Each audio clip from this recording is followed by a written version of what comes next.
Okay, picture this. You're a child. You're in the high plains of rural Wyoming. Hmm. It's quiet, the kind of quiet that feels heavy. And your father takes you by the hand to show you something. It's a brutal image to start with, but it's so necessary. He doesn't take you to a ball game, and he doesn't take you to see a beautiful sunset over the mountains. He takes you to an irrigation ditch. Yeah. He takes you there to look at a body. This is the body of a local rancher, a man who had been beaten to death with a tire iron. And your father turns to you, and this is the memory that effectively, it breaks the brain of the protagonist we're talking about today. And he says, effectively, this is what happens to men who live together. It's a horrific image. And it isn't just a scary story. It is the foundational trauma that defines the entire film we're discussing today. That tire iron isn't just a weapon in that story.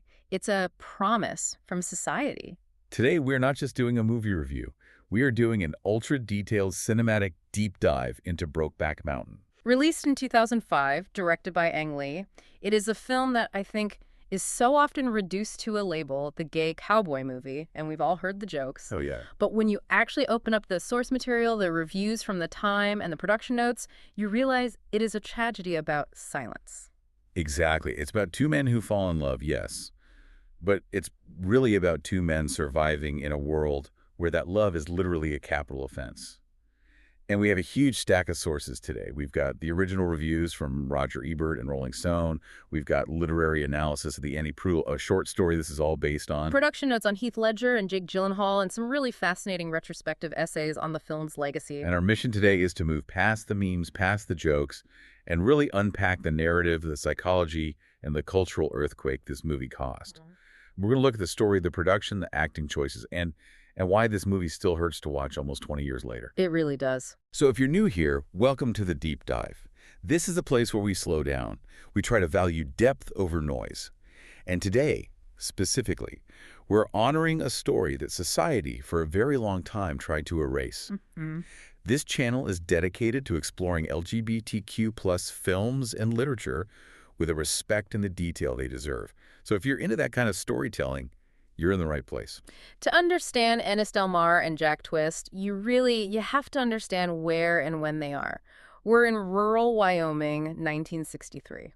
And the sources paint a pretty bleak picture of this setting. This is not the romanticized Wild West of, John Wayne. No, not at all. Not even close. According to the LitSurance analysis and the historical context we found, this is a world defined by economic hardship. Both of these men are poor. They are high school dropouts. They have absolutely no prospect. They're just drifting. They're just drifting. They're described as rough and ready manual laborers or just trying to get by. And the atmosphere. I mean, going back to that opening hook about the tire iron, the sources talk about violent masculinity. Feels like fear isn't just an emotion for these guys. It's a learned survival mechanism. That is the absolute key. Silence is survival. There's a great line from the viewer's commentary source that describes these men as people who say little but feel deeply and secretly. I love that. In 1963 Wyoming, if you are a man, you do not talk about your feelings. And you certainly do not talk about attraction to other men. If you break that silence, you end up in an irrigation ditch. It's not an abstract fear. It's a tangible threat assessment they run every single day of their lives. So that's the stage. Let's meet the players. We have Ennis Del Mar, played by the late, great Heath Ledger.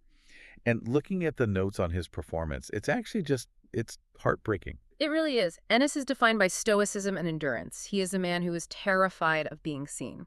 Yeah. And Heath Ledger made some very, very specific acting choices here. Sources from chud.com and Wikipedia mention that Ledger played Ennis as a clenched character. He barely opens his mouth to speak. His jaw is always tight. It's like he's physically holding everything inside. It's almost like the words physically hurt him coming out. Precisely. And that trauma we mentioned, the childhood memory of the two old guys shacked up together being murdered, that is running through his head constantly. His father showed him that body as a lesson, and the lesson was, this thing gets hold of us, and we're dead. So for Ennis, love isn't just forbidden, it literally equals death. Exactly. He doesn't lack the capacity for love, he lacks the permission to survive it. Then you have Jack Twist, played by Jake Gyllenhaal. And he feels like the complete opposite energy, doesn't he? He is. If Ennis is the ultimate pessimist, Jack is the optimist. He's the dreamer. The source from chud.com describes Jack as a bit of a wannabe. A wannabe cowboy. Yeah, he's a rodeo rider, but he's not actually very good at it. He's got the hat, but not quite the talent. He's the one who eventually pushes for them to have a life together. But he's also profoundly lonely. Yes. Despite being more open and, talkative than Ennis, Jack is deeply isolated. He's seeking connection in a world that refuses to give it to him. He believes they can have a sweet life, whereas Ennis believes that sweet life will get them killed. Jack is desperate to be seen, while Ennis is desperate to stay hidden. That's the core conflict right there. So let's walk through the story chronologically. Yeah. Because the way this relationship builds is so subtle. It starts in 1963. They both get hired by Joe Aguirre, played by Randy Quaid, to herd sheep on Brokeback Mountain. And just notice the silence of that opening. They barely speak. They're just two bodies in this vast, empty landscape. The job setup is actually pretty important here. One of them has to sleep in a tiny little tent with the sheep to protect them from coyotes. Which is illegal, by the way, sleeping on the government range like that. Right. And the other one stays at the base camp. And initially, Jack complains about the commute, the long walk between the sheep and the camp every day, so they switch roles. And this simple thing, it brings them closer together physically. They start sharing meals, they start drinking whiskey and eating beans by the fire. It's a slow burn. Yeah. It's just camaraderie building in total isolation. Yeah. They're the only two people in the world up there. There's no society to tell them who they're supposed to be. And then comes the catalyst. It's a cold night. They had too much whiskey. Ennis decides not to hike back down to the sheep. He's shivering by the fire. Jack tells him to come into the tent to get warm. And what happens next is so crucial to understand because the sources are really specific about this. It's not some tender, romantic Hollywood movie moment. No, not at all. Rolling Stone, quoting the original Annie Proulx's story, describes the encounter as quick, rough, laughing and snorting. Laughing and snorting. Yeah, it isn't romantic initially. It's a release of tension. It's two men who have been starved of touch and connection suddenly crashing into each other. It's almost confused. Primal. And the morning after. Talk about a hangover. The denial is instantaneous. Oh, immediately. Ennis says, I'm not no queer, and Jack jumps right in with me neither. That's the pact right there. That's the whole movie. It is. That establishes the rules of engagement for the next 20 years. We can do this as long as we deny what it is. As long as we say we aren't queer, we are safe. It allows them to compartmentalize the act away from their identity. But they spend the rest of that summer together. And it becomes playful. There's that scene where they're wrestling, kind of play fighting, but laughing, and they get bloodied. And Joe Aguirre watches them through his binoculars. That shot always gives me the creep. It's so symbolic. Aguirre represents societal judgment. He sees what they're doing. He knows. He doesn't say anything to them immediately, but the judgment is there. He's the eyes of the world intruding on their private Eden. It's the reminder that they can't stay on the mountain forever. And then the summer ends. They have to go back to the real world. And this separation scene in the alleyway, I think this is where Heath Ledger really won the role for history. It's devastating. Ennis drops Jack off. He walks into an alleyway. And he just collapses. He starts retching. He's vomiting violently. But he's not sick. He's not sick in the medical sense, no. He is so overwhelmed by a sense of loss that he doesn't have the vocabulary to understand it. He compares it to an illness because he doesn't know what else to call it. It's this visceral, physical reaction to his soul being ripped away. His body knows he's losing the love of his life, even if his brain refuses to admit it. I want to pause here for just a second, just to check in on the emotional weight of this. Right. Because at this point in the movie, they both think it's over. That's the real tragedy of it. Ennis calls it a one-shot thing. They truly believe they will never see each other again. They're going back to their real lives to be the men society expects them to be. The audience knows it's the love story, but the characters think it was just a strange summer accident. And that leads us into the next phase, the years between. They both try to do what they're supposed to do. They get married. Ennis marries Alma, played by Michelle Williams. They are living in abject poverty, basically, in an apartment over a laundromat. It's a hard, scraping life. Jack moves to Texas and marries Lorene, played by Anne Hathaway. She's the daughter of a wealthy farm machinery magnate. So Jack marries into money, but he becomes kind of a sellout, right? In a way, yeah. He works for his father-in-law, who openly disrespects him, calls him rodeo. Jack becomes a salesman, which is so far from the cowboy ideal he wanted. But he's comfortable. Ennis, on the other hand, is struggling just to put food on the table. So 4 years go by, 4 years of total silence, and then Ennis gets a postcard. Friend, this is Jack Twist wishing you are there. That postcard just changes everything. Ennis waits by the window all day. He's drinking beer. He's pacing. He tells the kids to go play somewhere else. And when Jack arrives, Yeah. the reunion, it's just Yeah. explosive. They kiss right there at the bottom of the stairs. But here is the detail that ruins everything. Alma sees it. This is such a crucial plot point that the sources all highlight. Alma opens the door. She sees her husband passionately kissing another man, and she just shuts the door. She retreats into silence. Why doesn't she say anything? Well, it's the era. It's her own shock. But that single moment destroys the marriage. She carries that secret for years. It rots the entire relationship from the inside out. And it changes the movie from a story about just two men to a story about the collateral damage of the closet. So Jack and Ennis go to a motel. And Jack, again, he's the optimist. He proposes a plan. He says they should buy a ranch. The cowboy and cowpoke dream. And Ennis just shoots it down immediately. This is where the trauma resurfaces. He tells Jack, I'm stuck with what I got. He cites his obligations to his family, but the real reason is the fear. He tells Jack, we do that in a wrong place, we'll be dead. He has seen the tire iron. So they settle for the fishing trips. The euphemism that defines the next 20 years of their lives. They lie to their wives, lie to their children. They go on these fishing trips into the mountains a few times a year, and they never actually catch any fish. And this is where the movie really explores that collateral damage we were just talking about. It's not just about them. It's about the women they are lying to. Absolutely. The source from Make the Switch makes a really great point about this. These men aren't villains for hurting their wives, and the wives aren't villains for being resentful. They are all victims of a structure that gave them no other option. That's a great way to put it. If Ennis and Jack could have just been together openly, Alma and Lorene wouldn't be trapped in these loveless, deceitful marriages. The erosion is slow, but so painful. Alma eventually divorces Ennis. And there's that Thanksgiving scene. Oh, man. The confrontation. Years later, Alma finally speaks.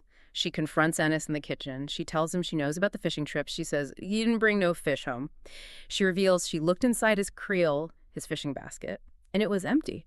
She even pinned a note to it, and he never even noticed. And Ennis's reaction is terrifying. He threatens her. He storms out. It's that violent masculinity again. When he's cornered, when his secret is threatened, he lashes out. He becomes the aggressor to protect it. Meanwhile, Jack is down in Texas. His marriage to Lorene has just turned ice cold. They are basically business partners. He's incredibly lonely, and he starts taking risks. The sources mention he goes to Mexico to find male prostitutes. Which is so incredibly dangerous. Jack is just desperate for connection. He's trying to fill the void that Ennis refuses to fill. He's playing Russian roulette with his life just to feel something. But this leads to their final meeting. It's so heartbreaking because they don't know it's the last time. No, it's just another trip. But the tension is really high. Ennis says he can't get time off work to meet again soon. And Jack is just... he's exhausted. He's tired of the waiting, tired of the scraps of time he gets with Ennis. This is where he delivers that line that became so iconic. I wish I knew how to quit you. It's not a romantic line, is it? No, and that's such a common misconception. Gyllenhaal delivers it not as a romantic platitude, but as a cry of pure exhaustion. It's a curse. He wishes he could stop loving Ennis because it hurts too much. He is tormented by the fact that he can't walk away. And then we get a flashback. Jack remembers a moment on the mountain years and years ago. Just a quiet moment where Ennis hugged him from behind by the fire. The source from Make the Switch calls this a utopian ideal. It's the one moment of pure, unguarded connection they had, and they've been chasing that feeling for 20 years and never quite catching it again. It's the what could have been. And then silence. Months pass. Ennis sends a postcard to Jack, and it comes back, stamped deceased. The dread in that moment is just palpable. Ennis calls Jack's house. Lorene answers. And she tells him a story. She says Jack was changing a tire on the side of the road, and the tire exploded and the rim hit him in the face. But while she is telling this story, and she's reciting it like a rehearsed speech, it's very flat and cold. Ennis is seeing something else entirely in his mind. He visualizes Jack being beaten to death by a group of men with tire irons. This is the central ambiguity of the ending. The sources, including Roger Ebert and SparkNotes, discuss this so heavily. Is Lorene lying to cover up a hate crime? Or is she telling the truth? And Ennis's own trauma is just filling in the blanks with his absolute worst nightmare. What do you think? I mean, what does it feel like? The film leaves it open, but the editing, the way it's cut, it strongly suggests the hate crime is the reality, or at least the emotional reality for Ennis. Lorraine's tone suggests she knows more than she is saying. She knows who Ennis is. She tells him Jack wanted his ashes scattered on Breakback Mountain. She knows. So Ennis goes to visit Jack's parents in Lightning Flint. And this scene, wow, talk about bleak. The parents know. The father especially. He is cruel. He talks about how Jack had these plans to bring another man up there to run the ranch. He just dismisses all of Jack's dreams. He almost seems to take pleasure in the fact that Jack never achieved them. But the mother, she's a little kinder. She lets Ennis go up to Jack's childhood bedroom. And this is the discovery. The shirts.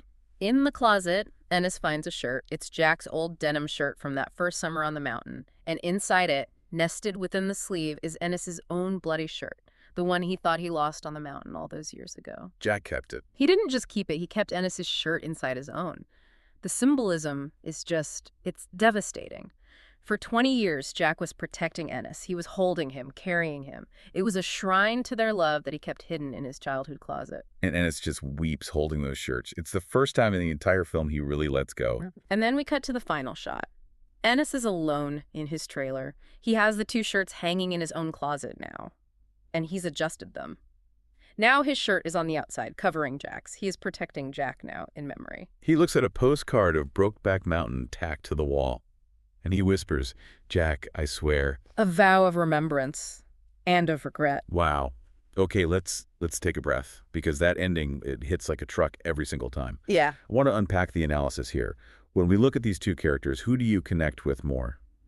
Is it Jack's tragic optimism or Ennis's paralyzed fear?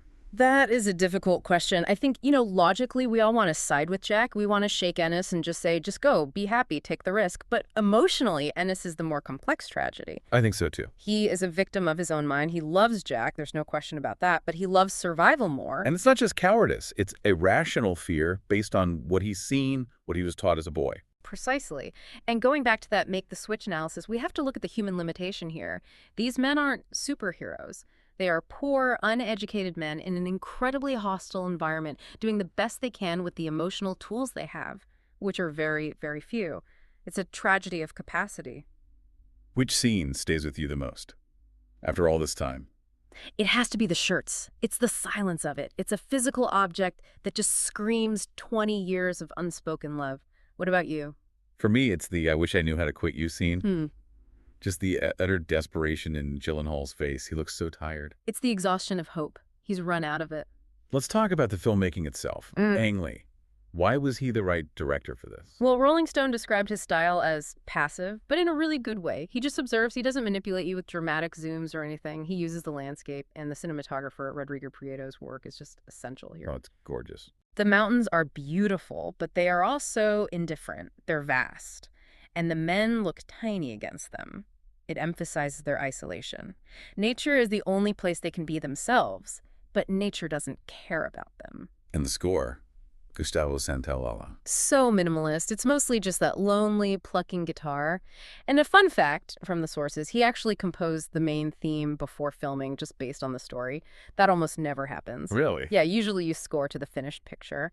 But Ang Lee used that music to set the tone for the actors on set. It captures that high, lonesome sound of the plains perfectly. That guitar strum is so lonely, it fits perfectly.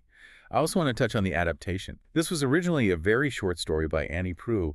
How did they stretch it into a full movie? The screenwriters, Larry McMurtry and Diana Sana, did a brilliant job expanding the domestic lives.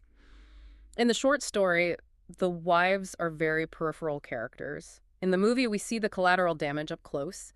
We see Alma's pain. We see Lorraine's hardening over the years. It makes the tragedy more communal. It shows how the closet traps everyone, not just the gay men inside it. Now let's look behind the scenes, because making this movie was a huge battle. Oh, development hell, as they call it. For years, this script was floating around Hollywood. It was known as the gay cowboy movie, and nobody wanted to touch it. It was considered absolute career suicide.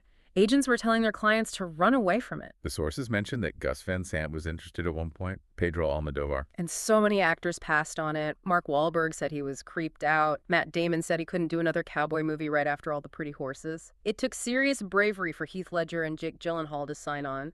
They were young, rising stars. This was a massive, massive risk for them. And their chemistry was real. They became good friends. They did. And there's that famous anecdote about the kissing scene. Ledger was so committed, so rough in the moment, he almost broke Gyllenhaal's nose. I've heard that. Ledger refused to let this role be a joke. He famously shut down homophobic jokes at the Oscars later on. Yeah. He respected Anis Del Mar so deeply, he approached it with such profound dignity. One funny little production detail I have to mention. The sheep. Yes. They were filming in Alberta, Canada, and the environmental department there wouldn't let them bring in domestic sheep because of the disease risk to the local bighorn sheep. Yeah. It was a logistical nightmare to get the right sheep on the right mountain. They had to jump through massive hoops just to get the livestock on screen. Let's zoom out to the cultural impact. Yeah. 2005, I remember this so well, the media obsession with the gay cowboy label. It was so reductive, it became a punchline for late-night comedians. Brokeback became slang for things.